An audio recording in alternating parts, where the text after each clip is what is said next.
Welcome to the intersection of technology, cybersecurity, and society. Welcome to ITSPmagazine.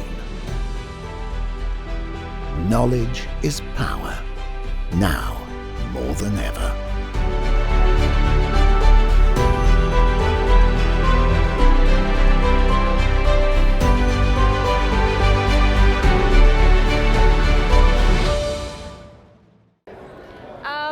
Hi everyone, and welcome to RSAC conference. This is 2023, and I'm so excited to be here with ITSPmagazine. I run a podcast series called Secure Your Strategy, and today we're going to talk about security team wellness. And with me, I have two guests. I have Edna, and I also have Diana, and I'm going to have each of them tell a little bit about who they are. Edna, let's start with you. Sure. So I'm the CEO of EMC Advisors, and I'm also a senior fellow at the Carnegie Endowment for International Peace. I serve on a number of boards, and I'm recently retired as the Chief Security and Risk Officer for Microsoft's cloud infrastructure. And prior to that, I was the Chief Security Officer for Cisco's global value chain. Delighted to be here. It's lovely to have you here, Edna. I'm a huge fan. I remember seeing your talk on supply chain security, and I think I was blown away because I remember asking a question about ESG, which is environmental social governance, and I just remember asking you, and you actually knew what that was. And it blew my mind because I talked to so many people in this space, and they're like, ESG, what's that? They don't know what it is, they don't understand it, but you knew exactly about it. You knew about the risk management and supply chain. Yeah, and I'm so thankful to have you here today. And then Diana, of course, I'm thankful to have you here, of course. Diana, why don't you tell people a little bit about yourself? Sure. I'm Diana Kelley, and I'm currently the CSO at Cybrize, and I have managed remote teams over the course of my 30-plus year career. I've actually never managed a team in person. So way before remote work became a thing, I was actually managing remote teams since the 90s. So excited to be able to share a little bit about how the lessons I learned and the things I did wrong that I learned not to do with remote. Well, I like that insight of immediately and the lessons that I did wrong, I'm willing to face that. And it's interesting how now, since, pandemic world and how things have changed, you were already doing remote work, and you were as well, and leading teams remotely. And I mean, let's just dive into it. How you've seen about that balance of work life when people are working from home on your team? So look, I think you can make a big difference, right? I think it's how you approach it. You bring your whole self because you're seeing your colleagues in a different environment. And so for me, I know all of the children of anybody on the team because when you hear them, I'm like, stop blocking them. Take the filters off, let me see who they are. And the children become part of the story, and the significant others become part of the story. And so I think there's a way to make people feel like this is all part of your work family. And I say the word family on purpose, right? We dedicate a tremendous amount of our time to what we do. And we care deeply, so many of us. And bringing that into the way you interact with your colleagues is something that I think we have to do every day. There's always something that's intriguing though when hybrid, and I'd love your opinion on this as well. There's always 2 or 3 people who, when you're in the hybrid environment, and we always have, I had sort of the classic hybrid. You had the room, and then you had people who were really up close because they were home. And there's 2 or 3 who are not on camera. And the question becomes, when do you push to say, I feel like you're not really with us? There's probably a reason why they're doing it. Sometimes it's because people, 9 times out of 10, people have said to me, I'm eating and I don't want to eat. I'm like, well, if we were all in the room, would you not be eating the sandwich in front of me? Do we not sit at the dinner table together? And there's some of these human perspectives that I think as leaders, we can reach out and embrace our team with some very simple effort and bring folks together, and then also be respectful when somebody says, I'm not in a condition to be seen today. You have to back off when you hear that, right? Yeah, I completely agree with that, that sometimes people don't want to have the camera on for a very good reason. It's just not the right day for them. So yeah, you don't want to push people if that's not the moment, but bringing that personal in really makes a difference. And I know that a lot of times with remote, and I think it is important to create ways for people to be together that aren't working. So book clubs, eat lunch together. To your point, we're so afraid to eat on camera, but we'd all be sitting at the table eating with each other. If you have a really loud salad while someone's telling a story, sure, mute it, but it's like we've seen each other eat. It's okay. But also, during the work conversations, bring that in too. Stop. What's your dog's name? What are your kids' names? Maybe your kid wants to come in and join part of the conversation. People are so afraid that they're going to disrupt what's happening in the office, but really it doesn't disrupt that work call. What it does is it brings the team together and they work better. And so, stop being afraid of the person. I have a funny story that I have to tell you. So I had an admin who was Dutch, wonderful woman. She had 2 children. And apparently the Dutch, forgive me, I'm Italian as you know, so I don't know what the Dutch word for grandma was, but it's Oma. And she had a 3-year-old who somehow, when he heard my voice, concluded that I sounded like Grandma. Aww. So anytime he heard me, you would hear him in the background screaming at the top of his lungs, I want to see Oma, I want to see Oma. So it's like, put him on. We would have conversations, we compared notes on toys on our desk. Sure. And I still get pictures. I still to this day get pictures from him because he wants to show me something. And that means a tremendous amount in terms of the relationship that you build. There's research that if you have 5 work colleagues that you feel friendly with, right? They don't have to be your best friend, but that you really feel like you've got a connection with, that you're much less likely to leave the company. And in remote work, right, think about, like, you had a very strong connection with your employee and to her child. You were the Oma. Again, that's actually, again, that bring in that personal, because you're making those connections, and for remote teams, that's going to keep them in the company, and that's much harder with remote teams to keep them engaged. And for teams that are actually that are together, they're going to be much more happy and more likely to stay. Great I think point. it's like a lot of also masking, because we sometimes, people that work remotely, it's like, oh, I'm going to get in trouble if my kids make a sound or my dogs are make a sound. I can't let them know about this. And so then they go on to this masking situation that, for no one to know what's going on with them. And I feel like when you're masking for so long throughout the day, it's got to be exhausting and taxing. And I wonder if that also contributes to, like, when they're trying to work remotely, that they feel exhausted, they don't feel connected to other people because they can't and they don't know how to feel comfortable. Maybe it's their work environment, or maybe it's just them themselves, but that masking thing really does play a role. Yeah, it does. It's an intriguing observation. I think the other thing is, you can tell even, for those of us who have been around for a while before there was video, you listen to, don't make those eyes. Oh, I thought you meant videos at all. You meant video call. No, video call. Good Lord, I'm not that old, Diana. I was like, Oh, good Lord. Yeah, I'm antique, but I'm not dead. God love friends. The truth of the matter is, if you pay attention, God gave us 5 senses. The timbre of somebody's voice can tell you something. And sometimes it's just paying attention to that. Right? And also, sometimes it's don't judge a book by its cover. So I have, when I'm thinking, I must do something, because if you look at my face, you can see where my wrinkles are, right? They're from smiling, thank you God for a blessed life, and they're from doing this. Thinking. See these? And I don't realize that I would do it, and people would sit there and say, what's wrong? And I finally realized I do it when the screen has an Excel spreadsheet on it and it's so small I can't see. And I'm doing this, and everybody is attributing some kind of, oh good Lord, our executive is having a problem, or she doesn't like what she's seeing. So sometimes being cognizant of that is really important, because I get like private texts.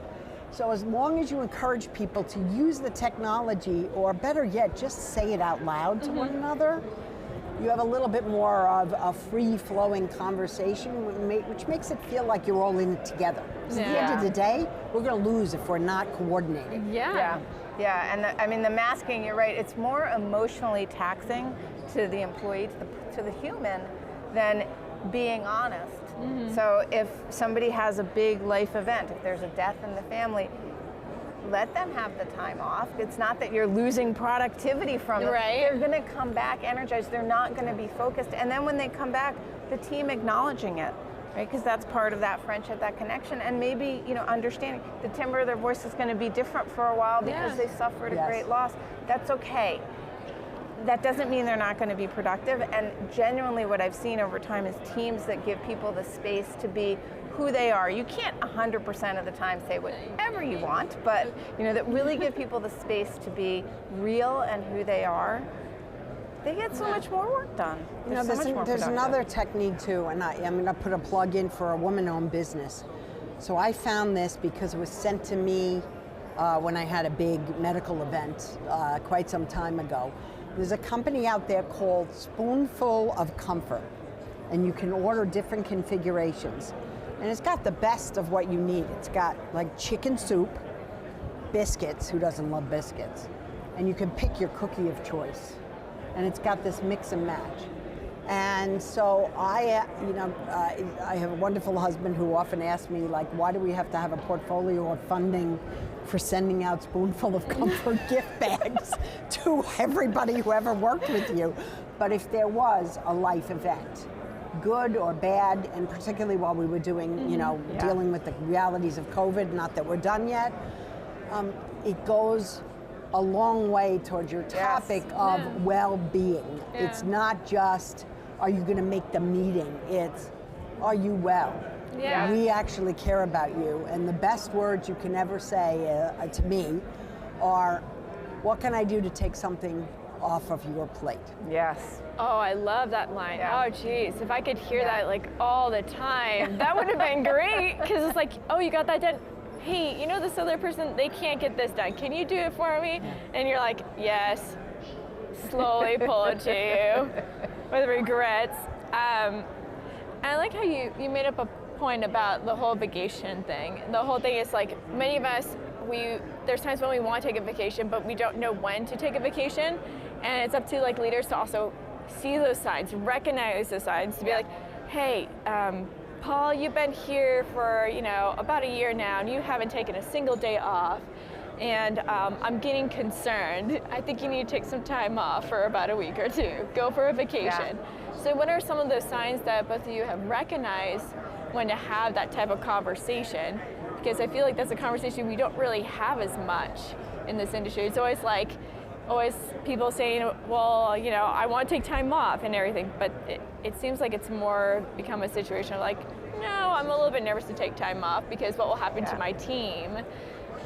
And I find this particularly hard now with the unlimited vacation trend, because unlimited vacation sounds so good, but it's like a psychological trick, because in unlimited vacation companies, employees tend to take a lot fewer vacation days.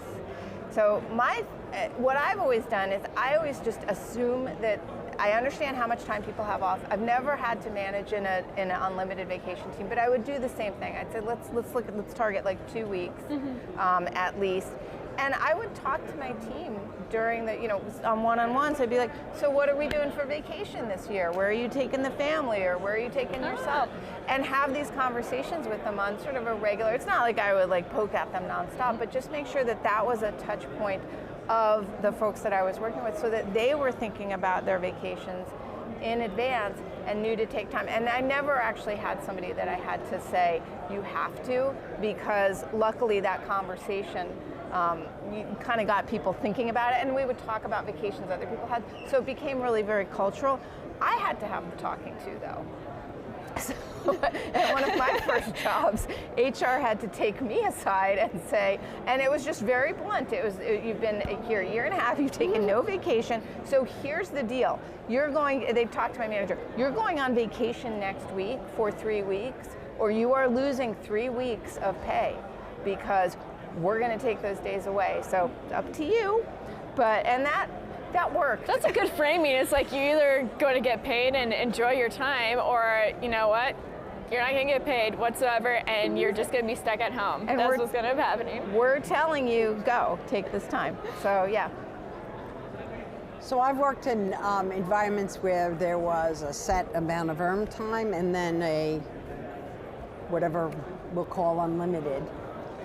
My experience actually was different. When it switched to unlimited, people who were taking 3 weeks off suddenly needed 9 to 10 weeks off. Oh, wow. Oh, wow.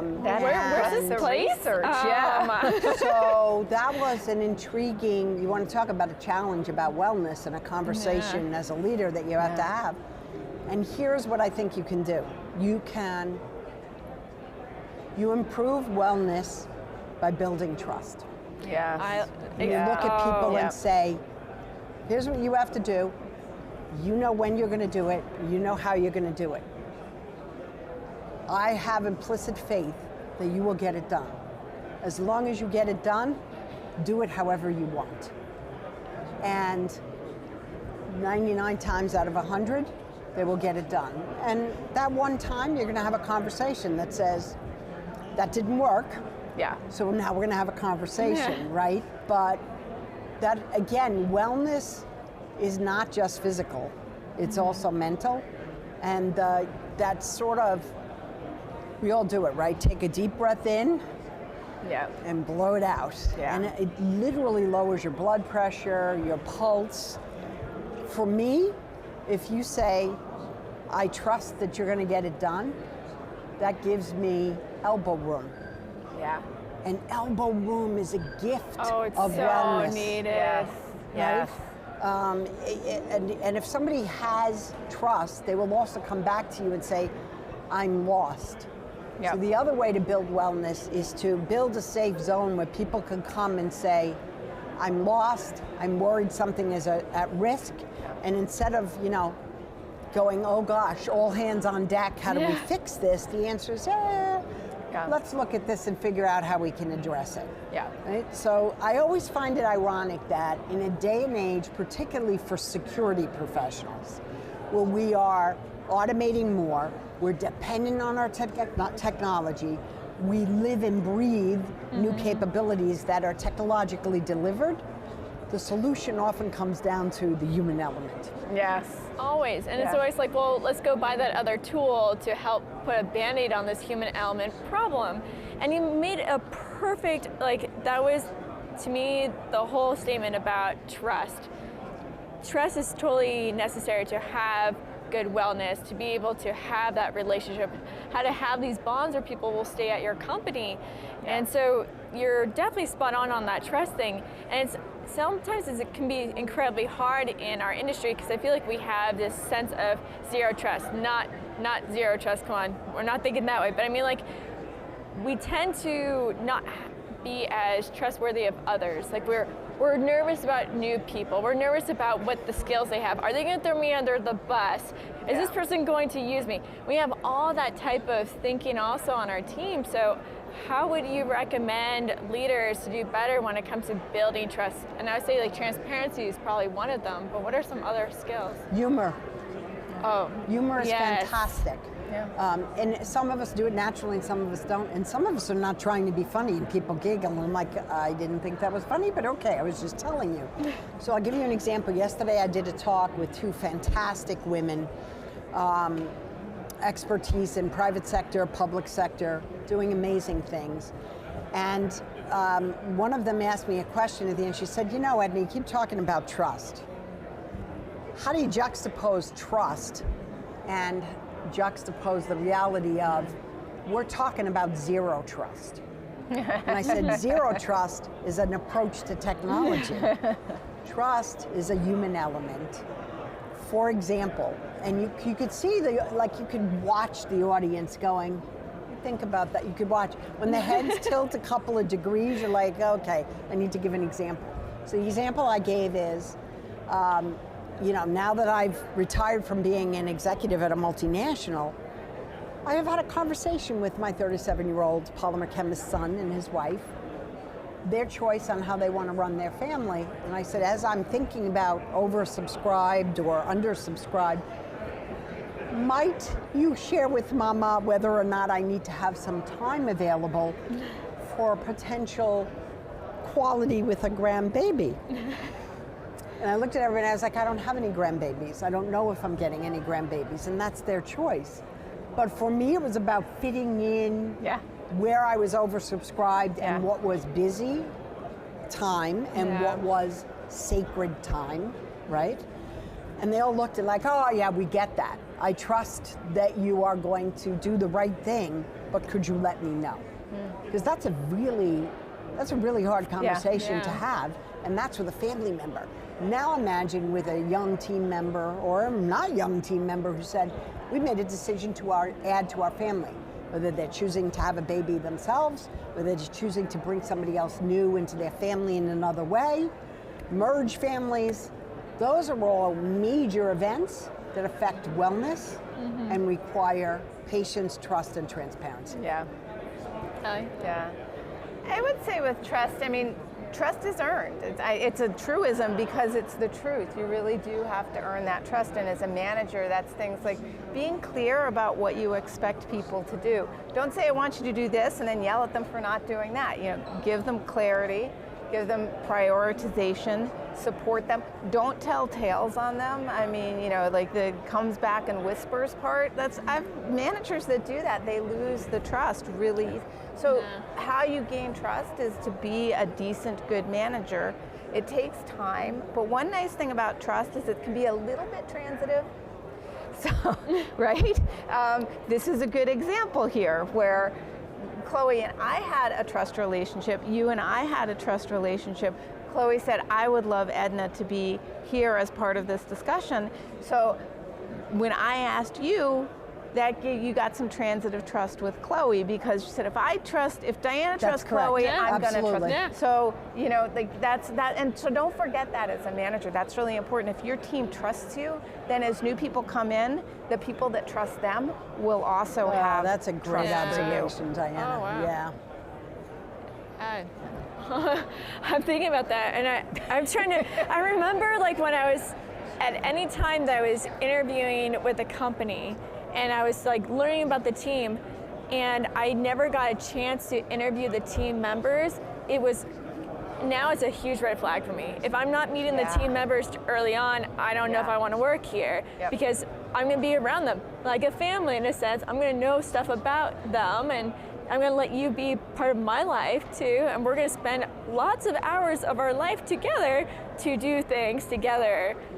And so on that, I was just thinking about something completely random was when you talked about the grandchild thing. There was an SNL skit about a year ago, and it was really funny. It was like these two women, and it was like they were doing an ad for a home goods store ad, and I think it was a home goods store. And then they asked them, just shout out the things that you love and you like that you want in your life for this ad. And they're like, really? Anything? They're like, yeah, anything. And then they both, it's like, and rolling, and they're like, grandchildren. And then it was just like, and they're like, cut. What you really want here is like, grandchildren. I want grandchildren. These millennials, they won't have grandchildren. It was just so funny. So totally random off that, and you're right, humor it changes the dynamics. It makes you feel closer to the other person. And it really allows the room to feel like, even if you're in like a massive situation, it calms the room. People let their guards down. And that's when you can really start opening, being transparent. And I really like all of these. These are great takeaways. What is the one thing that you yourself as leaders, when you start noticing that you need to work on something about yourself, to make sure that you're not doing anything that may, cause the team to slow down or is preventing you from leading the team in any sort of way? Yeah, for me, the biggest one was that I tended to learn how a person was and adjust. One management style does not fit all, right? You have to meet each employee where they are. But what I misunderstood is that employee's place may change over time. So if I had an employee that I worked with that was really confident and really got things done, and we had a great relationship, they were leave me alone, just tell me what I need to do, right? And then I saw them stumbling, and I wouldn't adjust my management style because I'm like, well, that person's they'll get it. But in retrospect, I would realize, I'd given them a project that they were no longer as comfortable with, so they needed a different management style as they were acquiring that new skill. They suddenly needed more touch points than they had previously. So that for me was, I think, one of the biggest takeaways to help with management is just knowing that people are in different places at different points in their life, depending on what's happened personally, and also even the tasks that they're working through, depending on their comfort level with it, they may need a different So you as a manager may need to rethink and manage them differently through different points of time. So for me, you said something that's telling, which is, and I've said it before, I'm not sure I'm perfect at it, which is meeting people where they are. Because for me, life is it's one big joy. And I'm filled with energy and enthusiasm, and I don't need a lot of sleep, and for some people it's like, oh my God. I feel like that's everyone at this table. Is she ever going to stop? She's sending emails at 2 o'clock in the morning. Oh. And so for me, if you send me an email when I'm sleeping, She'll answer it. That's not. If I'm sleeping, I won't. Yeah. But I'm very rarely sleeping. So. Right. But the point is, I don't take that as something that I have to deal with. Yeah. And so sometimes stepping back and saying, I actually had the fantastic chief of staff who would say to me, Edna, everyone is not like you. It just sounds so simple, doesn't it? But, so I think the trick is, part of wellness is surrounding yourself with people who have the strength and integrity to hopefully put a little padding on it, but be willing to give you a 2x4 to the head when you need one. I happen to have a friend who has been known to do that. But I think, it takes a lot to sit there and look at somebody and say, yeah, I was just a jackass, I'm sorry. And I didn't realize it because I wasn't thinking about it that way. Yeah. Because we live in our own heads. That's right. Very true. Yeah. Yeah. And we get used to our interactions with an employee being a certain way. And yeah, it's very hard to sometimes just step back. So that I think is a really important. And it's true, having somebody, don't forget, managers need mentors too. They need to go back and continue training, and there's importantly, right? Yeah. So it's taking care of your own health and well-being, and having the people around you that can help you understand if maybe you aren't in the best place. Because if you're not in a good place, you can't be in a good place for your team. It's a great That's observation. true. So it's basically what I'm hearing from here is be a good leader by knowing yourself, knowing to constantly work on yourself, be in tune with yourself. You don't have to change yourself, but you need to understand how the other person may come across it. So kind of be like a chameleon, not in a bad way, but also hey, if you're one of those people that sends emails at 2 in the morning, and because that's you, but if someone else isn't doing that, that's fine. Everyone should just accept each other for who they are, and this is their style. And learn work the on power of a heartfelt apology. Yes. Can't be a fake apology, but a heartfelt apology that allows people to know I'm imperfect, I'm raising my hand, I'm trying. Which touches on something, humble leaders, because you're talking about the humility to be able to say, I'm sorry, heartfelt, I'm sorry. That's a level of humility, and I think that actually contributes to trust too, knowing that your manager isn't trying to set themselves up to some impossible standard, that they're human too. Yeah, it's powerful. Absolutely. It's powerful. I mean, what are some great books or great quotes that helped you lead to kind of figure out yourself? I like how you said a little bit earlier about self-care. And one thing I have realized is like to be a good leader, and you have to know yourself very well. And so sometimes you need to take your bubble bath. If you need to take a bubble bath 3 times in one day, sure, go for it. If that's what makes you feel good about yourself, because you cannot help others unless you help yourself first. So what are some books and quotes, or maybe documentaries or movies that inspired you to be a better leader or constantly keep learning? So the first time I went to leadership training was way back in the 90s when I was at KPMG. And it was a week long, sit here, this is how to be a leader, right? And they made us watch the movies Hoosiers, which was very strange. I mean, this is like this big, expensive, Big Four consulting retreat, and they're like, now we're showing you Hoosiers, like you had like some substitute teacher a day or something. But that actually, there's a lot of really great leadership lessons within Hoosiers, so that one's a good one. None of these are like classic leadership stuff. The other one that comes to mind is Cialdini's book on persuasion, which is about marketing. He's a marketing professor, but it helps you to understand the psychology of other people and what drives people and motivates them. So that book I found very, very helpful. And then I also really love Sapiens by Yuval Harari. It is not a book for everybody, but it really goes deep into things about us as human beings that not a lot of people have done a lot of deep thought on. It just really kind of pulls the curtain back on a lot of assumptions people make, and that helped me to understand and just reframe how I thought about interacting with everybody in my life, including the people that I was working with in business. So I'm a big fan of children's books. I think they have some of the most powerful messages that we could ever achieve to convey. I'll give you the first one, which is not a children's book, is there's a professor at Yale called Zoe Chance, and she's written a book called Influence is Your Superpower. And for those of us who are technical, mathematical, or data-driven, we love to showcase all of that because we think the more we share, the more we're influencing somebody and convincing them. And what she actually proved was, and I love this analogy, she calls it the gator brain.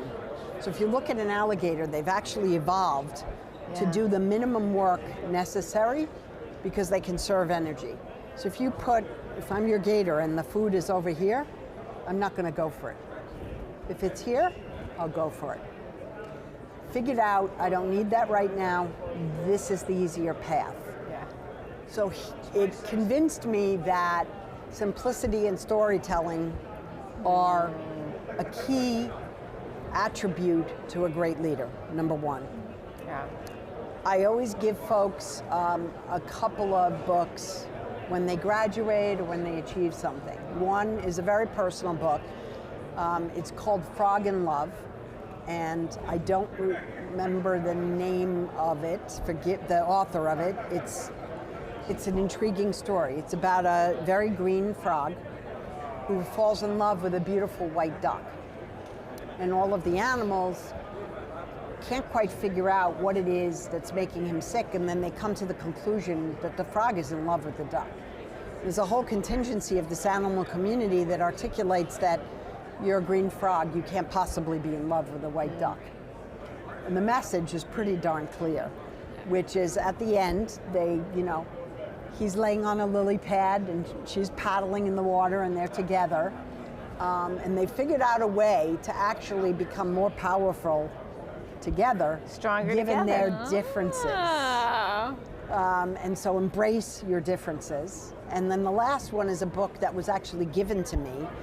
And it's how to embrace, we always encourage people to be curious, but sometimes when you're a leader, you have a roadmap, you have a track, you have a time frame. And curiosity needs to be nurtured, but it can sometimes be distracting. This is called A Penguin Story. And it's about a penguin who ironically is named Edna. And this penguin lives in the Antarctic, and there was the blue sky and the black night, right? And there was white. And Edna persisted in thinking there must be something else. So while all the other penguins were, sliding down the ice and catching fish and having a wonderful time as a community, Edna was a little stressed trying to figure out, I know there's something else. So Edna decides to go on a journey, a trek. If you've ever been in a meeting where somebody takes you, you're going here, and the meeting goes that way, right? She packs a little bag of fish. She goes on the journey. And lo and behold, after several days, she finds an Antarctic exploration of humans. And these folks have orange gloves, and they have other color accoutrement. And she comes back with an orange glove on her head. It's the most ridiculous thing you've ever seen. And she says, I told you there was something else out there. And they all embrace her, and they're like, oh, look at this. This is orange. We've learned about orange. And they go back to, this is the way we get fish. This is the way we work. And Edna sort of says, I wonder if there's something else. Yeah. So the power of embracing your deviance, because they may be your best innovators as a leader. Absolutely. Yes. On that. Yeah. I like how you brought in kid stories on that. One of my favorite personal books is The Little Prince. Yeah. I'm obsessed with this book. I read it every single year because I learn something new about the world through this book every year. Yeah. It's very unique. I like your story about the penguin. Have you thought about doing like books on tape, or like, doing some for us, and then like if we have like children or or grandchildren, that we could just play Edna on tape, I want to hear more stories of like penguins named Edna, even if it's not your story, but like that'd be fantastic. Edna's story of Edna. Right? Yeah. And this is why, ladies and gentlemen, that you need to have good leaders that know how to tell a story, because now I want to learn more about this book of a penguin and an orange glove. But thank you so much for being here. It was lovely to have you on here, and Diana as well. If there's any last words that you have for anyone who's trying to figure out how to be a better leader and to make sure that they're going forward when it comes to security team wellness, any last thoughts on that? Yeah, I mean, so what I would say is, there's the golden rule, which is, treat others the way that you would want to be treated, but go past that, because past the golden rule is to understand how others want to be treated. And I think that that's really and apply that kind of grace and space to yourself too. Sometimes, especially early leaders and some very type A leaders, just put way too much pressure on themselves and don't give themselves space. You will you're gonna do something wrong. You're human, we're all human. We all do things wrong, we all make mistakes. Your team's gonna make mistakes. Allow that space within the team, and that's gonna help a lot to, when you can fail and get back up and try harder, that you innovate, you become Edna, going out and finding that glove because you're not scared. I think for me, it's just really having the faith in those around you and showing them that you can leap off a cliff, even if you don't know what's on the other end, and lead by example and say, I'm going to leap first, and I promise you, if you follow me, I'll catch you at the bottom. I will always be there.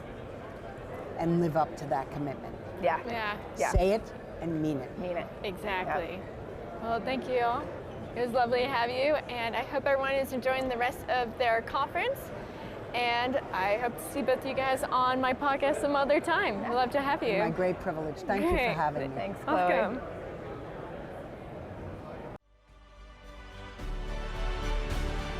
We hope you enjoyed this conversation. If you learned something new and this story made you think, then share ITSPmagazine with your friends, family, and colleagues. If you represent a company and wish to associate your brand with our conversations, sponsor one or more of our columns. We hope you will come back for more stories and follow us on our journey. You can always find us at the intersection of technology, cybersecurity, and society.